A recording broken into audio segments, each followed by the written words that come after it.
Hi friends, எல்லோரும் எப்படி இருக்கிறீங்க? இன்றைக்கி பார்த்திங்கன்னா சூப்பரான ஒரு ரெசிபி எடுத்துகிட்டு வந்திருக்கேன். இன்றைக்கி என்னென்னு சொன்னால், இன்றைக்கி மகளுக்கு வந்து கிளாஸ் இருந்துச்சு 9 மணிக்கு. ஸோ அவங்களுக்கு என்ன சாப்பாடு செஞ்சு கொடுக்குறதுன்னு சொல்லி ஒரு குழப்பமாக இருந்துச்சு. வீட்டில் உளுந்து இருக்குல்ல, அதனால தோசை எதுவும் ரெடி பண்ணி வைக்கவும் இல்லை. உளுந்து இல்லாத இந்த தோசையை குயிக்காக செஞ்சு அவங்களுக்கு சாப்பாடும் கொடுத்து கிளாஸுக்கு அனுப்பிட்டேன். நல்லா டேஸ்ட்டாக இருந்துச்சு. நார்மலாக செய்கிற தோசை மாதிரியே இருந்துச்சு. வாங்க இது எப்படி செய்யுதுன்னு பார்ப்போம். இதுக்கு நான் ரவை தேவை. ரவை வந்து 1 கப் எடுத்து நல்லா சலிச்சு எடுத்துக்கிறணும். ரவையை கடையில் வாங்கிட்டு வந்த பிறகு நல்லா சலிச்சிட்டு கொஞ்சம் வறுத்துட்டு காஞ்ச மிளகாய் போட்டு வச்சா வண்டு வராது. நம்மளுக்கு தேவை வந்து ரவை வந்து 1 டம்ளர், அதாவது 1 கப் நினச்சிக்கிறோங்க. அதை நான் வந்து மிக்சியில் போட்டு அடிச்சுக்கிறேன். சின்னதாக அரைச்சிக்கிறணும். இப்போ அரைச்ச ரவையை ஒரு சட்டியில் நான் போட்டுக்கொள்கிறேன். நீங்கள் எந்த பேனில் வேணாலும் போட்டுக்கிறலாம், பிரச்சனை இல்லை. இந்த தோசை ரெசிபி வந்து பேச்சுலர்ஸ்க்கு யூஸ்ஃபுல்லாக இருக்கும். ஹாஸ்டலில் உள்ளவங்களுக்கு கூட இதை அவங்க செஞ்சு சாப்பிட்டுக்கிறலாம். இதை ஸ்கிப் பண்ணாமல் ஃபுல் வீடியோவும் பாருங்கள்.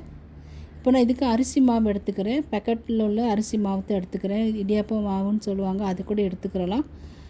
இங்கே வந்து 3 டம்ளர் எடுத்துக்கிறணும். அதாவது 3 டம்ளர் அரிசி மாவு. ரவை எடுத்த டம்ளர்லேயே தான் அரிசி மாவையும் எடுக்கிறேன். இந்த 10 நிமிஷத்தில் இந்த தோசையை செஞ்சிடலாம். டேஸ்ட்டும் நார்மலாக செய்கிற தோசை மாதிரி நல்லா இருக்கும். மொறுமொறுப்பாகவும் இருக்கும், சாப்பிட நல்லா இருக்கும். இங்கே வந்து 1 டீஸ்பூன் சீனியும் 1 டீஸ்பூன் உப்பும் சேர்த்துக்கிறேன். சீனி சேர்க்குறது வந்து தோசை வந்து ஒரு பொன்னிறமாக வரும், அதுக்காகத்தான்.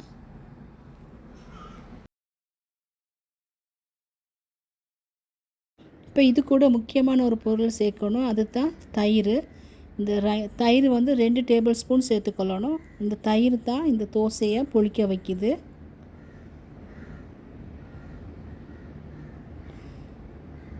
உங்கள்கிட்ட தயிர் இல்லாட்டி ஈனோ கூட சேர்த்துக்கொள்ளலாம்.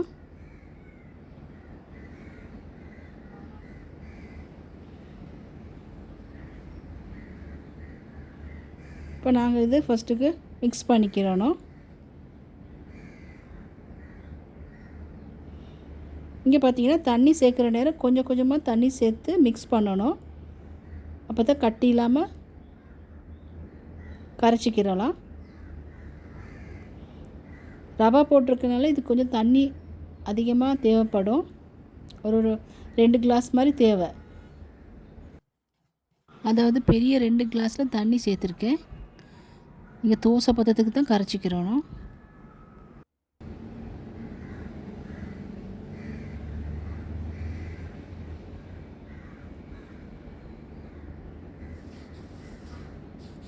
இன்னும் கொஞ்சம் தண்ணி சேர்க்கணும். உங்களுக்கு இந்த பதத்தை தெரிஞ்சுக்கிறலாம். ஏன்னா தோசை பதத்துக்கு தான் கரைச்சிக்கிறணும்.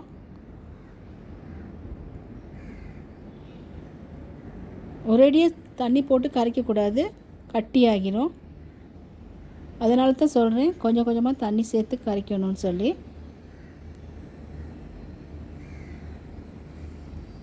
கொஞ்சம் பெரிய பாத்திரத்தில் தான் இதை போட்டு கரைச்சிக்கிறணும்.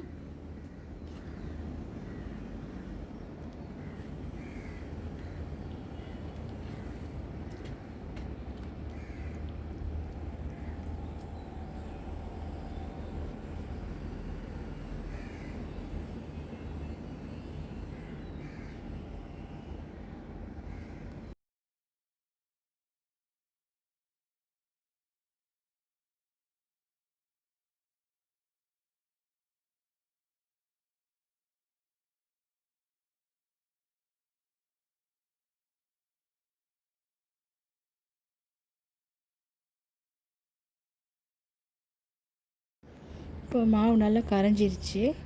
இப்போ நான் கையால் கொஞ்சம் மிக்ஸ் பண்ண போகிறேன். கையை கொஞ்சம் நல்லா கழுவிட்டு வந்துடுறேன்.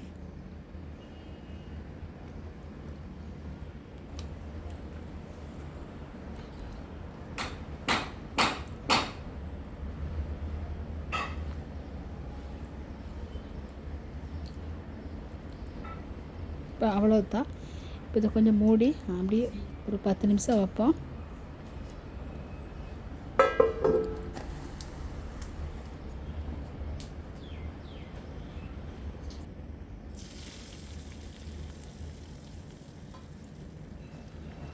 இப்போ இதுக்கு ஒரு நான் தாளிப்பு ஒன்று போட போகிறேன். காஞ்ச மிளகாவும் கருவேப்பிலையும் தாளித்தா நல்லாயிருக்கும்.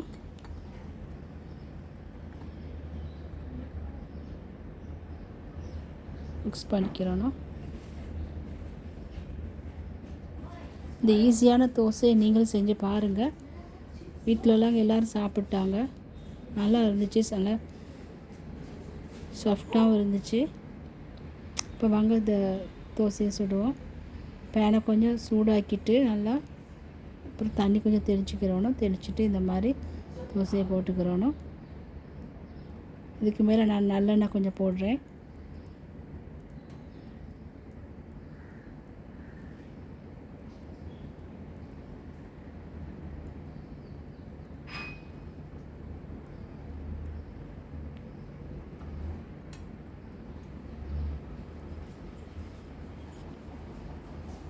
கீழே கொஞ்சம் வெந்த பிறகு திருப்பி போட்டுக்கலாம்.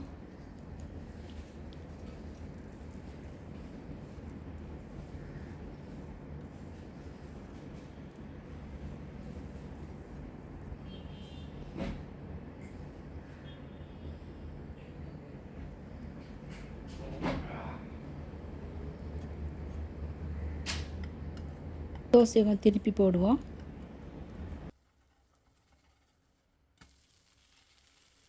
பாருங்கள், தோசை நல்லா வந்திருக்குது. பொன்னிறமாக நல்லா மொறுமொறுப்பாக இருக்குது. நம்ம அரைச்சி செய்கிற தோசை மாதிரியே இருக்குது. பார்க்கவே எனக்கு சந்தோஷமாக இருக்குது.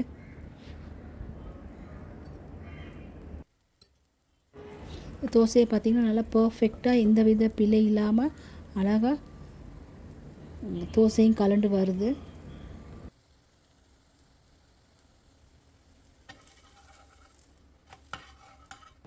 பாருங்கள், நல்லா வந்திருக்கு தோசை.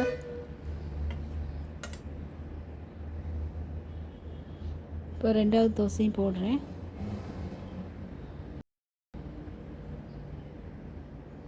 இப்போ இதுக்கு ஒரு சட்னி ஒன்று செய்வோம்.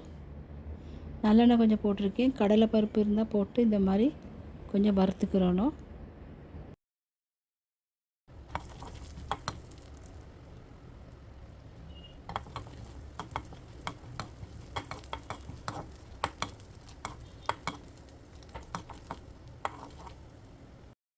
இந்த தோசை கூட இந்த சட்னியை சாப்பிட்டு பாருங்கள், நல்லாயிருக்கும். இஞ்சி ஒரு துண்டும்,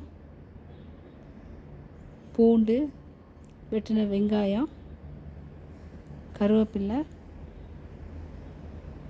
வதக்கி எடுத்துக்கிறோம். இப்போ இது தேங்காயில் போட்டுக்கிறேன். தேங்காய் ஒரு 3 டேபிள் ஸ்பூன் மாதிரி இப்போ வறுத்ததில் கொட்டிட்டு, நான் இங்கே பச்சை மிளகாய் சேர்க்கலை, காஞ்ச மிளகாய் தான் சேர்க்க போகிறேன். காஞ்ச மிளகாய் சேர்க்குறதுக்கு நான் வந்து தண்ணியில் கொஞ்சம் கொதிக்க வச்சு அதில் வந்து காஞ்ச மிளகாய் சேர்த்து கொஞ்சம் வேக விடுறேன். அரைக்கிறதுக்கு நல்லாயிருக்கும். இது கூட புளி சேர்க்குறேன். புளி ஒரு 4 போல் சேர்க்க போகிறேன். இதில் கொட்டை இருக்கனால கொட்டையை வெளியே எடுத்துடணும். இப்போ புளியும் கரையுது, மிளகாயும் நல்லா வெந்துருச்சு. இப்போ இதை வச்சு தான் நான் அரைக்க போகிறேன். இப்போ அந்த தண்ணி இருக்குது, புளி தண்ணி, இதோடு சேர்த்து அரைச்சிக்கிடுவோம்.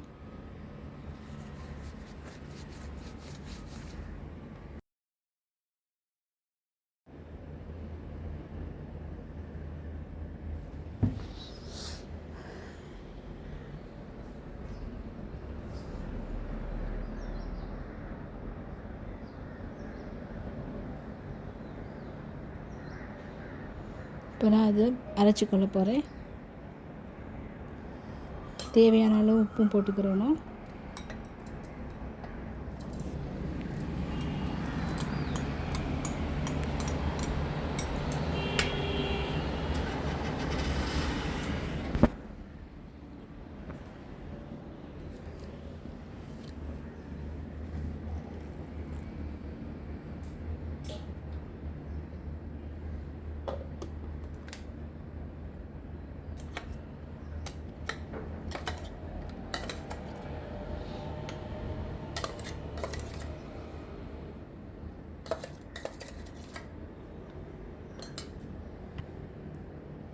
சுவையான சட்னியும் ரெடி ஆயிடுச்சு.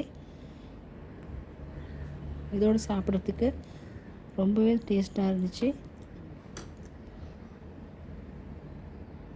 நீங்களும் இது செஞ்சு பார்த்துட்டு எப்படி இருக்குன்னு சொல்லுங்கள். இந்த குயிக்காக செய்கிற இந்த தோசையை நீங்களும் ட்ரை பண்ணி பாருங்கள். தேவைப்படுறவங்களுக்கு இந்த வீடியோவை ஷேர் பண்ணுங்கள். இந்த வீடியோவை தொடர்ந்து பார்த்ததுக்கு ரொம்ப நன்றி. வணக்கம்.